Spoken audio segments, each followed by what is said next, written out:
मला सांगा जरा, रेल्वेमध्ये कोणाची ओळख आहे का हो? नाही, एक तिकीट पाहिजे. पाहिजे आहे कोणाची ओळख? 23 तारखेचं एकच तिकीट पाहिजे,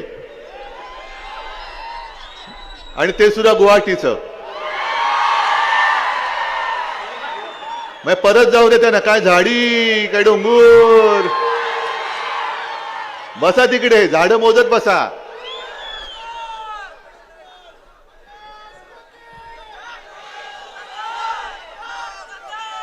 प्रत्येकाचं एक नशीब असतं. देव संधी देत असतो. त्या संधीचं सोनं करायचं का माती करायची, हे ज्याचं त्यांनी ठरवायचं.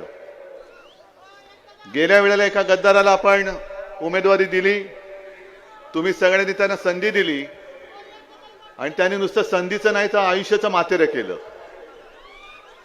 किती माज म्हणजे किती माज असायला पाहिजे. लय म्हणजे काय एकदमच लय. पण ज्यांनी त्यांना मोठेपण केलं होतं त्यांना माहिती नव्हतं की हेच सगळे जण त्यांचा माज सुद्धा उतरवू शकतात. मी आलोय त्यांचा माज उतरवायला आलेलो आहे. मी आलोय गद्दारांना गाडायला आलेलो आहे. आणि मी आलोय ते गद्दारांच्या छाताडावरती पुन्हा एकदा भगवा रोवायला आलेलो आहे. अरे गद्दारांना काय वाटलं? ते गद्दार म्हणजे काय सगळी लोक गद्दार? पण महाराष्ट्राचा इतिहास आहे, महाराष्ट्र कधी गद्दारांना क्षमा करत नाही. आणि या गद्दाराला सांगायचे, तिथला डोंगर तू पाहिलास, पण इथल्या रायगडाचं टकमक टोक नाही पाहिलंस.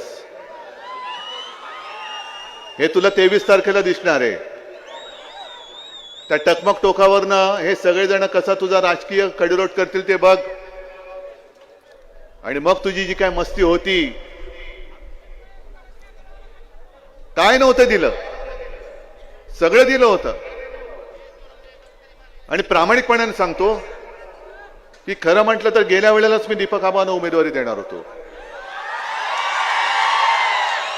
आणि तसं आपलं बोलणंही झालं होतं. पण मध्येच एक तो धरण फोडणारा खेकडा घुसला. कोण तुम्हाला माहितीये?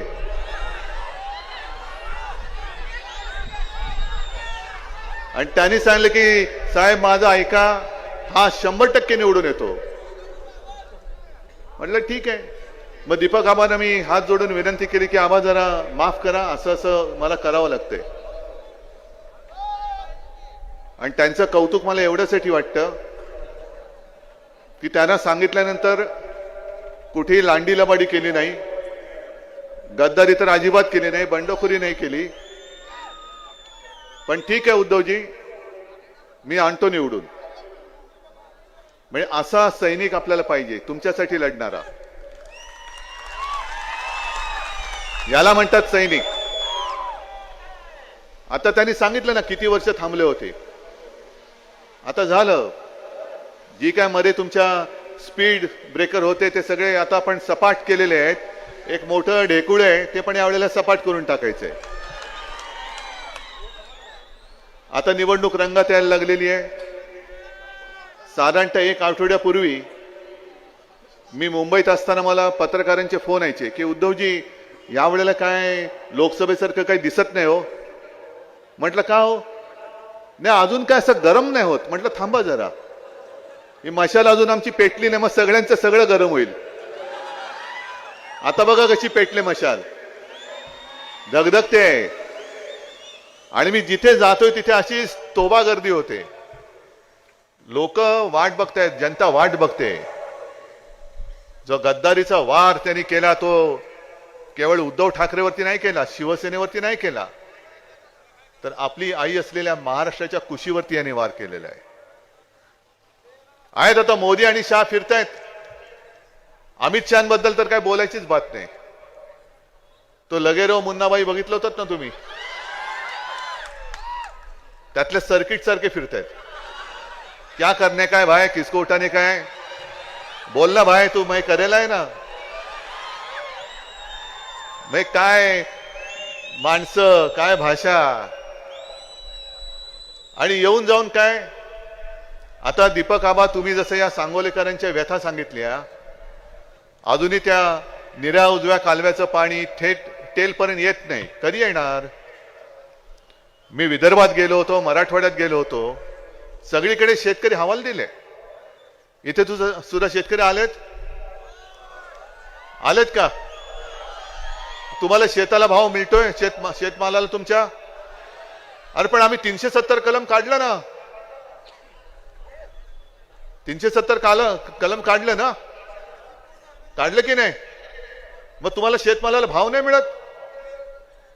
आम्ही 370 कलम काढलं, काय कशासाठी कुठे बोलताय? माझ्यावरती टीका करतायत की उद्धव ठाकरे 370 कलम काढायला ज्यांनी विरोध केला त्यांच्यासोबत बसलेत. अमित शहाजी तुम्हाला जरा डोक्याला ब्राह्मी तेल वगैरे लावा, कारण जर का तुम्हाला स्मृतिभ्रंश झाला असेल तर आठवण करून देतो की 370 कलम हटवताना शिवसेनेने तुम्हाला पाठिंबा दिला होता. आणि आम्ही कोणावर बसतोय काय करतोय ही हेरगिरी करण्याच्या पेक्षा जरा एका गोष्टीचं उत्तर तमाम महाराष्ट्राला द्या आणि देशाला द्या की जेव्हा तिथल्या काश्मीरमध्ये आपल्या पंडितांवरती, हिंदू पंडितांवरती अत्याचार होत होते, त्यांच्या हत्या होत होत्या, अतिरेकी त्यांची घरदारं बळकावत होते, तेव्हा मोदी आणि शहा हे नाव त्यांच्या घराच्या बाहेर कोणाला माहित नव्हतं. त्या काळात फक्त आणि फक्त हिंदू हृदय सम्राट शिवसेना प्रमुखांनी काश्मीरी पंडितांना महाराष्ट्रामध्ये आश्रय दिला होता.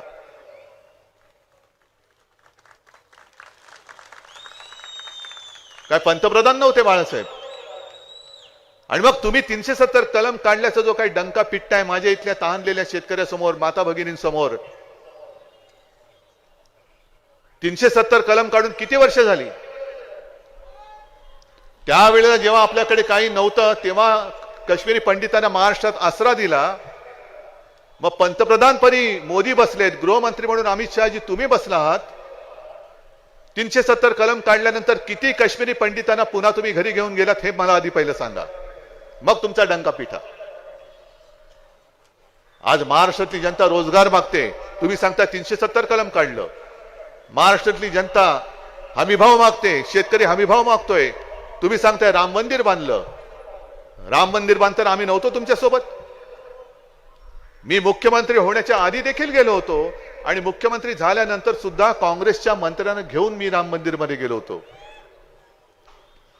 पण तुम्हाला सगळ्यांना काहीतरी असं भासवायचं, पुन्हा हिंदू मुस्लिम वाद आणायचा, आपण काहीतरी थोडस एक भान आपलं हरपतं आणि पुन्हा त्याने एकदा डोक्यावर घेऊन बसतो.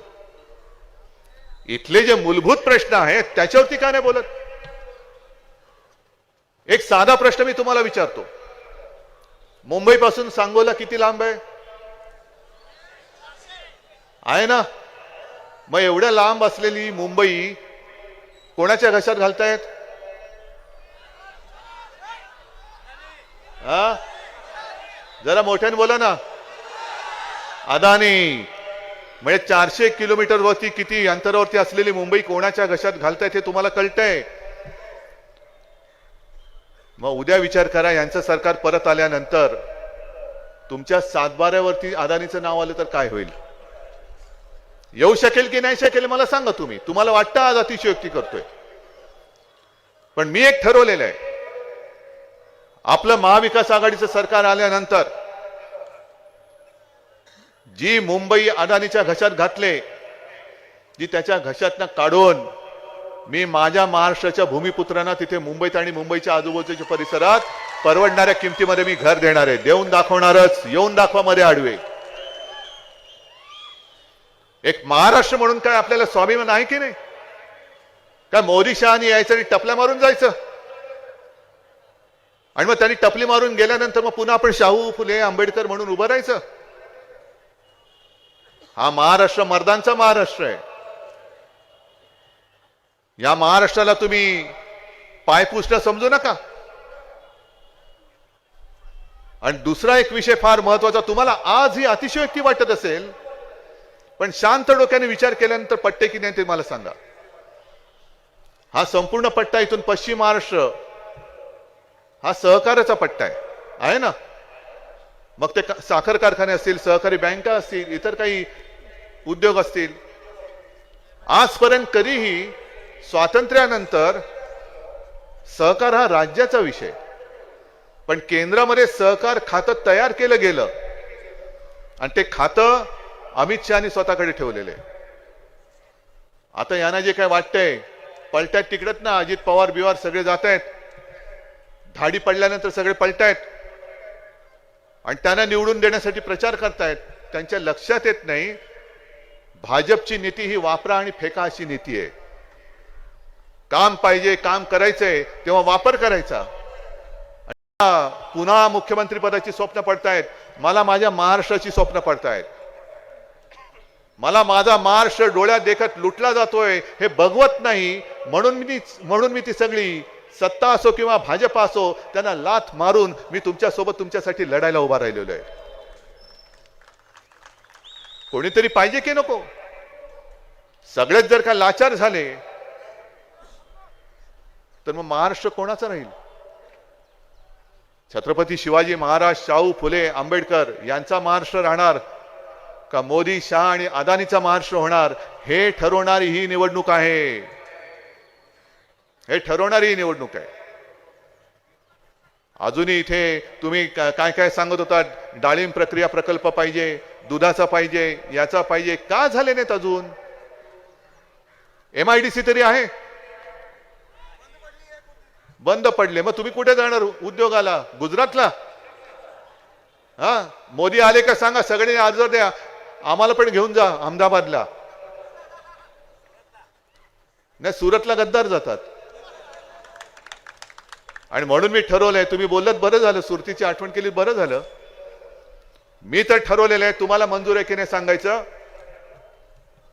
आपलं सरकार आल्यानंतर मी महाराष्ट्राच्या प्रत्येक जिल्ह्यामध्ये छत्रपती शिवाजी महाराजांचं मंदिर बांधणार आहे. मंजूर.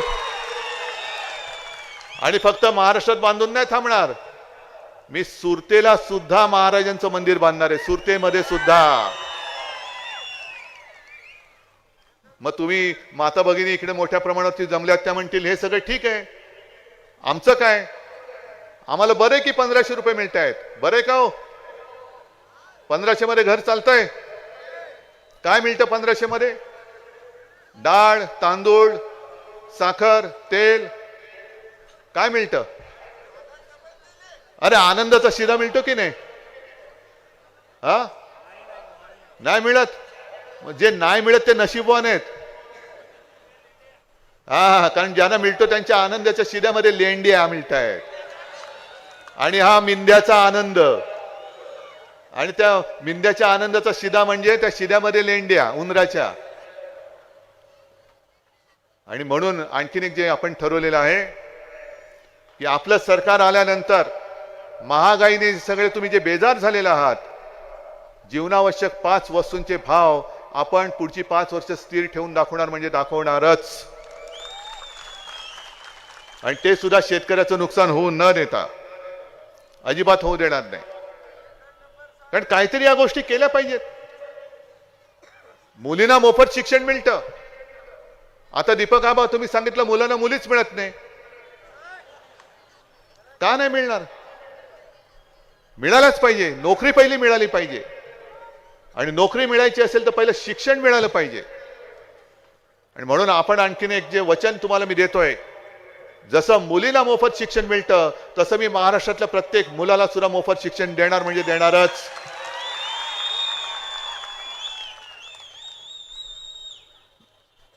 आम्ही देतोय काय? बरं, मी मुख्यमंत्री असताना एका तरी शेतकऱ्याने माझ्याकडे मागणी केली होती की आम्हाला कर्जमुक्त करा? कोणीच केलेली नव्हती. पण मी माझं कर्तव्य बजावलं आणि नागपूरमध्ये जे पहिलं अधिवेशन झालं त्या अधिवेशनामध्ये नुसती घोषणा नाही केली, 2 लाखापर्यंतची कर्जमुक्ती तुम्हाला मिळाली होती की नाही हे तुम्ही मला सांगायचं. हे करून दाखवलंय आपण. 10 रुपयामध्ये शिवभोजन नुसतं अनाऊन्स करून नाही थांबलं, चालू केलं. कोरोनामध्ये 5 रुपयात दिलं. काही काळ